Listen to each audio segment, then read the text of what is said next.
என் அன்பு சகோதர சகோதரிகளே, ஆண்டவரும் உலக இரட்சகருமான இயேசு கிறிஸ்துவின் நாமத்தில் என் அன்பின் வாழ்த்துக்கள். இந்த நாளிலும் நாம் ஸ்தானத்தை இழக்கக்கூடாது என்ற தலைப்பிலே மறுபடியும் இன்னொரு செய்தியை நான் கொடுக்க விரும்புகிறேன்.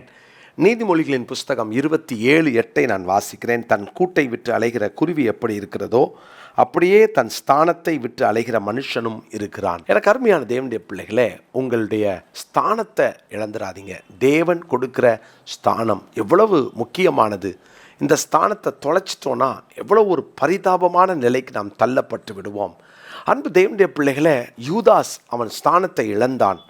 அவனுடைய அந்த ஆளுகைத்துவத்தை இழந்துட்டான், அதிகாரத்தை இழந்தான் இல்லையா, அவனுடைய அந்தஸ்தை இழந்தான், அழைப்பை இழந்தான் என்று கடந்த 4 நாட்களாக யூதாஸை குறித்து அவன் இழந்ததை நான் உங்களோடு கூட பேசி வருகிறேன்.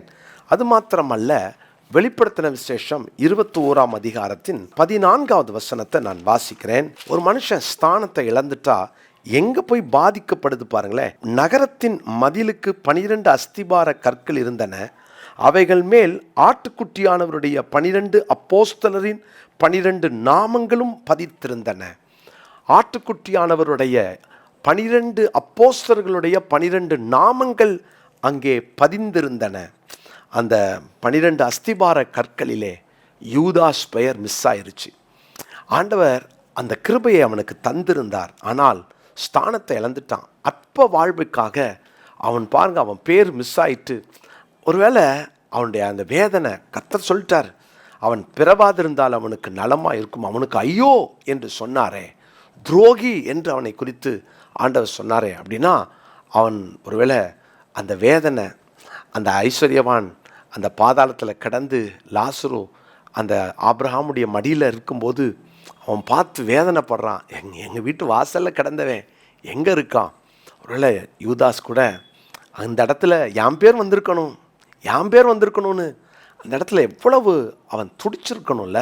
அந்த நேரத்தில் அந்த யூதாஸ் எப்படி துடிப்பான் இல்லையா? யோசித்து பாருங்க.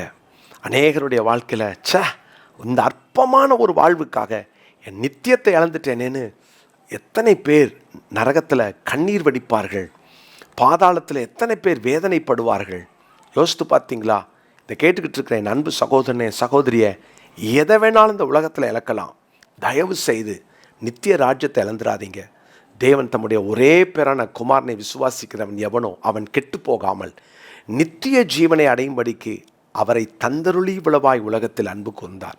இயேசுவை, தம்முடைய ஒரே பேரான குமாரனாகிய இயேசுவை இந்த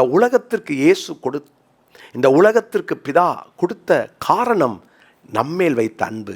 இந்த வார்த்தை கேட்டுக்கிட்டு இருக்கிற தேவனுடைய பிள்ளைய, ஒருவேளை ஆக்சிடென்டலாக கேட்கலாம், எதேட்சையாக நான் அந்த செய்தியை கேட்குறேன்னு சொல்லலாம். எதேட்சை அல்ல, தேவன் ஒரு திட்டத்தோடு உங்களோடு பேசிகிட்டு இருக்கிறார். ஒருவேளை தேவராஜ்யத்தை குறித்து மறந்து நீங்கள் உங்கள் ஸ்தானத்தை விட்டு அலையலாம். நல்ல ஸ்தானத்தில் கர்த்தர் வச்சு இன்றைக்கி அதை தொலைச்சிட்டு உலகம்தான் சதம், உலகம்தான் வாழ்க்கை, அனுபவி அப்படின்னு நினச்சி அனுபவிக்கலாம். இந்த வாழ்வு நிரந்தரம் இல்லை. இந்த வாழ்வு தற்காலிகமானது. என்னைக்கு வேணாலும் நம்முடைய ஜீவன் நம்மளை விட்டு போகலாம். ஒரு பயம், ஒரு தெய்வ பயம் நமக்கு வேணும். நித்தியத்தை குறித்த ஒரு எச்சரிப்பு வேணும். நான் அதை இழந்துடக்கூடாதுன்ற ஒரு உறுதி வேணும். இன்றைக்கி அநேகருடைய வாழ்க்கையில் உலகம், பணம், சம்பாத்தியம், இந்த உலகத்துக்காகவே தங்கள் வாழ்க்கையை வாழ்ந்து நாசப்படுத்தி கொண்டிருக்கிறார்கள்.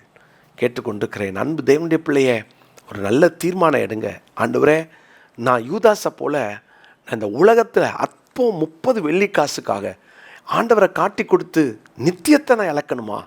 எனக்கு அப்படி ஒரு ஆசீர்வாதம் வேணான்னு சொல்லுங்கள். இயேசுவை விட்டு கொடுக்கக்கூடிய ஆசீர்வாதம் உங்களுக்கு வேண்டாம்.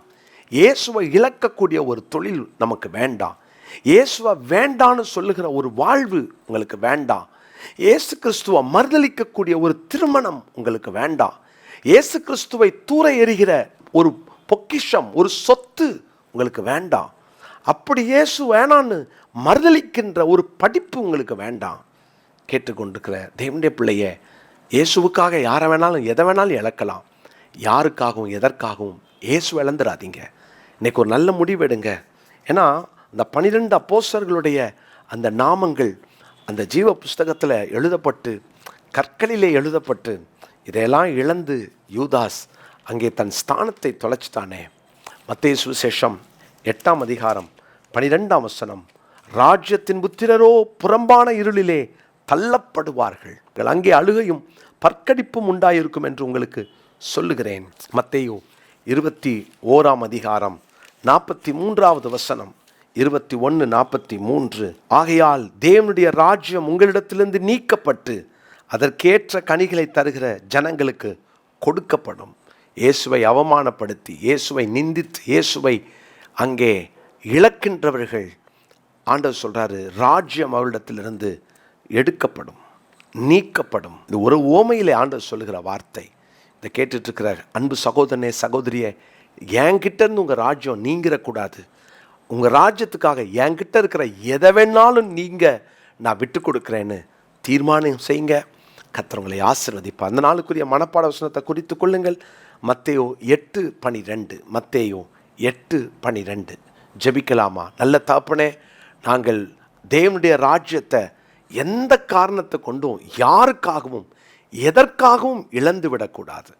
கவனமாய் அந்த ராஜ்யத்திலே நாங்கள் பங்கடைய கிருபை தாரும். எங்களுக்காக மரித்து உயிர்த்து மீண்டும் வரப்போகிற இயேசுவை நாங்கள் எங்கள் வாழ்க்கையில் பிடித்து கொள்ள, ஆண்டவரே, அந்த ராஜ்யத்திற்கு அவர்தான் வழி, எனவே அவருக்காக எதை வேணாலும் இழக்கலாம், அந்த உணர்வோடு இந்த உலக ஓட்டத்தை ஓட கிருபை தாரும். தொடர்ந்து உம்முடைய ராஜ்யத்துக்காக நாங்கள் வாழ, உம்முடைய ராஜ்யத்தை எங்கள் தரிசனமாய் வைத்து ஓட எங்களுக்கு கிருபை தாரும். உம்முடைய பிள்ளைகளை ஆசீர்வதியும். உம்முடைய நாமம் மகிமைக்கென்று தொடர்ந்து வாழ கிருபை பாராட்டும். இயேசுவின் நாமத்தில் ஜெபிக்கிறோம் நல்ல பிதாவே, ஆமென். பிரியமானவர்களே, உங்களை அன்போடு வாழ்த்துகிறேன். விங்ஸ் ஆஃப் விக்டரி IAS அகாடமியை குறித்து சில காரியத்தை உங்களோடு பகிர்ந்து கொள்ள விரும்புகிறேன். 2025-26 ஆகிய இந்த ஆண்டுக்கான UPSC தேர்வுக்கான ப்ரிலிம்ஸ் மெயின்ஸுக்கான அட்மிஷன்ஸ் நடந்து கொண்டிருக்கிறது. மிக குறைந்த ஃபீஸை தான் நாங்கள் வாங்குகிறோம். அதுவும் இந்த வருஷம் நமக்கு கிடைத்திருக்கிற ஃபேக்கல்டிஸ் ஒவ்வொரு ஆண்டும் 2 அல்லது 3 பேர் UPSCயை கிளியர் பண்ணி அவர்கள் நல்ல பதவிகளிலே அமர்ந்திருக்கிறவர்கள். அப்படிப்பட்ட ஒரு நல்ல தலைவர்களை உருவாக்கின ஃபேக்கல்டிஸ் தான் நம்ம இந்த வருஷம் நம்ம எடுத்திருக்கிறோம். எனவே இந்த நாளில் மிக கொஞ்சம் சீட் தான் இருக்கிறதுனால வேகமாக தரிசனம் உள்ள, தேசத்தை கலக்க வேண்டும் என்ற தரிசனம் உள்ள இளைஞர்கள் உடனடியாக கீழே காண்கிற இந்த ஃபோன் நம்பரை குறித்து கொண்டு நீங்கள் இதில் இணைய அப்ளிகேஷன்ஸை உடனே ஃபில் பண்ண உங்களை அன்போடு கேட்டுக்கொள்கிறேன். முதல்ல வரவங்க அப்ளிகேஷன் போடுறவங்களுக்கு மட்டும்தான் நம்ம ஹாஸ்டல் ஃபெசிலிட்டியை தர முடியும். மற்றபடி நீங்கள் வந்து டே ஸ்காலராகவும் வந்து படித்து போகலாம். எனவே இந்த ஆண்டு உங்களுக்கு ஒரு பெரிய வாசலை ஆண்டவர் தந்திருக்கிறார். பயன்படுத்தி கொள்ளுங்கள். கர்த்தர் உங்களை ஆசீர்வதிப்பார். God bless you.